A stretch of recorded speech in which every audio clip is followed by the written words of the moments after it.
Olá a todos, estamos começando hoje um novo capítulo, o capítulo 40 do Kitzur Shulchan Aruch. Ele trata sobre alachot de Netilat Yadayim Liseuda. Netilat Yadayim, a ablução das mãos feitas antes de uma refeição na qual se vai comer pão.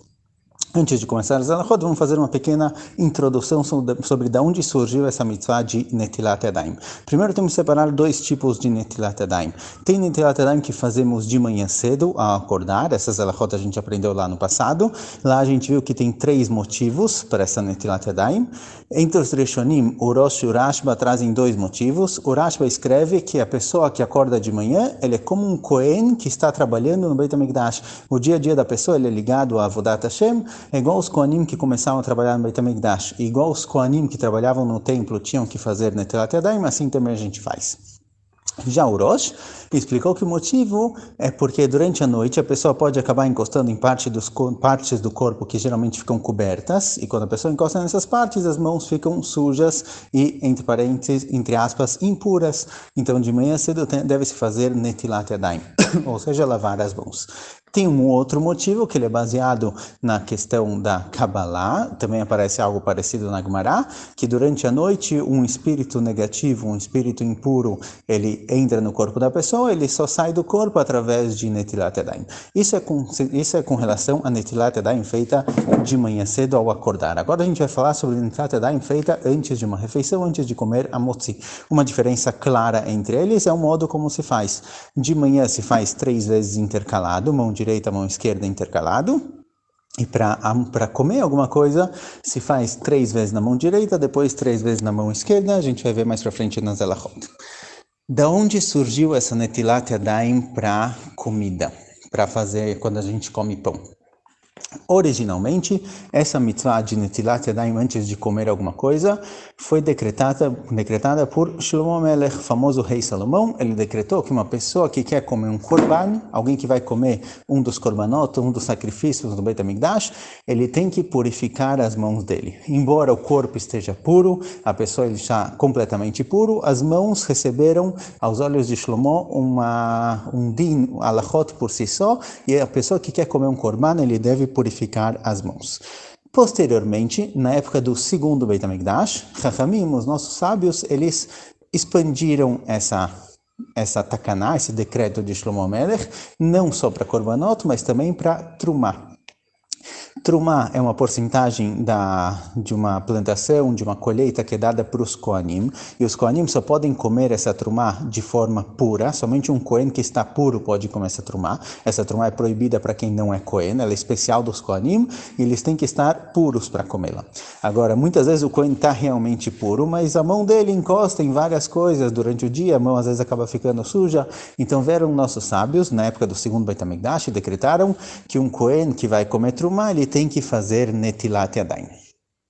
Posteriormente, essa takaná foi expandida novamente. Foi decretado que todo mundo, todas as pessoas devem fazer Netilat Yadayim antes de comer.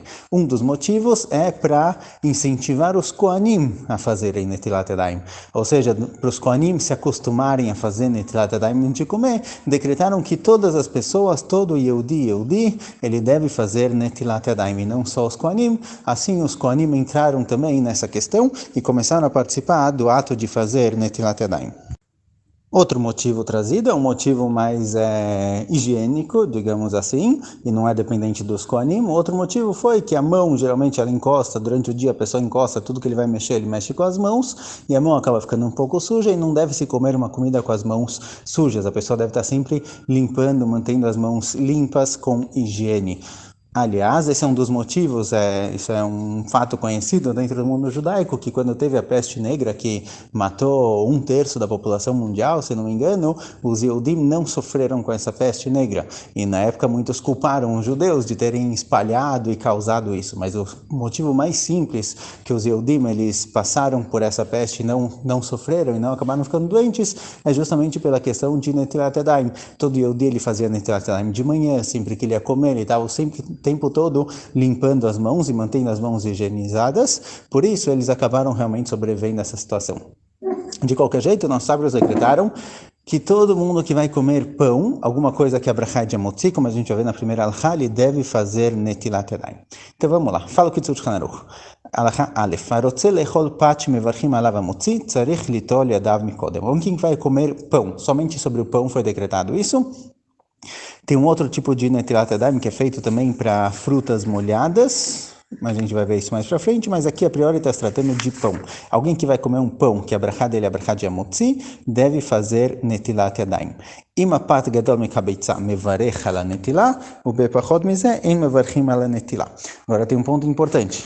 Se o pão, o quanto a pessoa vai comer de pão, tem pelo menos um kabeitza é o dobro de um kazait, tem em torno de 27 gramas, kabeitza é 54 gramas mais ou menos. Se a pessoa vai comer pelo menos 54 gramas de pão, ele deve fazer brachá para netilat yadayim, como a gente costuma fazer, asher kedishanu, bemtzotav etzivanu, a netilat yadayim. Mas se a pessoa vai comer um pedacinho muito pequeno, um pedacinho menor que kabeitza, menos que 54 gramas de pão, ele vai fazer netilat yadayim, porque antes de comer pão deve se fazer, mas já que é uma quantidade muito pequena, ele não vai fazer ברכה, ויפזר נטילת ידיים, שים ברכה. הלכה ב' נטילת ידיים צריך להיות דווקא מן הכלי, וצריך שיהיה כלי שלם בלי שום נקב או סדק מפולש. וגם למעלה יהיה שווה בלי שום חריץ או בליטה. Alguém que vai fazer netilat yadayim, ele deve obrigatoriamente fazer netilat yadayim de um kli, de um utensílio. Diferente de netilat yadayim de manhã cedo, que pode ser feita diretamente da pia.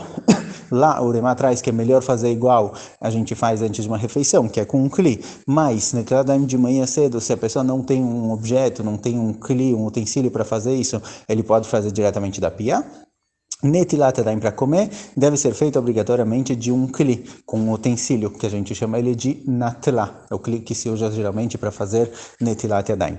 Esse kli, a definição dele, a definição de um utensílio para netilat yadayim é um utensílio que consegue reter água. Então, um utensílio que tem buracos, por exemplo, e a água não fica nele, mesmo que se a pessoa fizer muito rápido, a água demora para cair porque são buracos pequenos, ele não é considerado um utensílio. Por isso, esse utensílio ele tem que ser completo, sem nenhum buraco, nem embaixo, nem dos lados, preferencialmente. Talvez mais para frente a gente entende um pouco melhor como funciona. Mas, de qualquer jeito, esse kli, ele tem que ser um kli completo, sem buracos, sem fendas pelas quais a água pode sair. Se é um risquinho ou é algo interno que a água não sai por lá, tudo bem, ele consegue reter água. Mas se ele não consegue reter água de forma completa, esse kli está inválido para netilat yadayim. Então tem que ser um kli completo e preferencialmente também na borda superior dele, que ele seja liso, que ele seja tudo na mesma altura. Esse é o preferido. ואותם קנקנים שיש להם כמין מרזב בולט בגובה משפת הכלי שיוצקים ממנו דרך שם, אין נוטלים ממנו לידיים דרך שם, כי שם אין לו דין כלי, כיוון שאינו מחזיק שם משקים. אז צריכים ליטול דרך שפת הכלי, מקום שמחזיק שם משkin. O que acontece se eu tenho um utensílio que ele tem, por exemplo, muitas vezes em garrafas ou em jarras para servir água, se eu quiser usar uma jarra para servir água para fazer netilat yadayim, não tem problema nenhum. Porém, muitas vezes as jarras, elas têm uma partezinha, um pedacinho por onde se costuma derramar água. O Kitzur Shulchan Aruch fala o que acontece se esse pedacinho por onde se derrama água, ele é mais alto que a borda. Quando eu fizer netilat yadayim, eu não posso fazer por essa parte. Por quê? Porque já que ele é mais alto que a borda, então esse pedacinho do utensílio, ele não retém água. Se eu encher água até a borda e um pouquinho mais, a água vai cair. Essa partezinha acima da borda não vai reter água. Então isso não é considerado parte do meu utensílio. Então se eu tenho um utensílio que ele tem uma partezinha mais elevada, que é para servir água, para derramar água, então eu tenho que fazer netilat yadayim pelo resto da borda, somente pelas partes que retêm água. O que acontece se eu tenho um buraco na borda? Se a minha borda está um pouquinho quebrada e tem um buraco, um pedacinho quebrado na borda, então aqui a gente tem uma certa discussão entre os poskim, como fazer exatamente, mas o ideal é que a pessoa jogue água, derrame água justamente pelo lugar onde se encontra o buraco. Porque se, por exemplo, eu tenho um utensílio que na borda dele tem um buraco de 2 centímetros, isso significa que se eu começar a encher esse utensílio de água, quando a água chegar na parte mais baixa, na parte inferior desse buraco, ela vai começar a cair. Então toda a borda acima do buraco, ela não retém água, porque toda a água que chega até o buraco, ela começa a cair. Então nesse caso, o meu cli, ele somente é válido até a parte inferior do buraco. Então se eu vou fazer um Netilat Yadayim com um cli desse tipo, o ideal é fazer um Netilat Yadayim justamente pelo buraco, para que a água saia pela parte mais baixa da borda que ainda consegue reter água.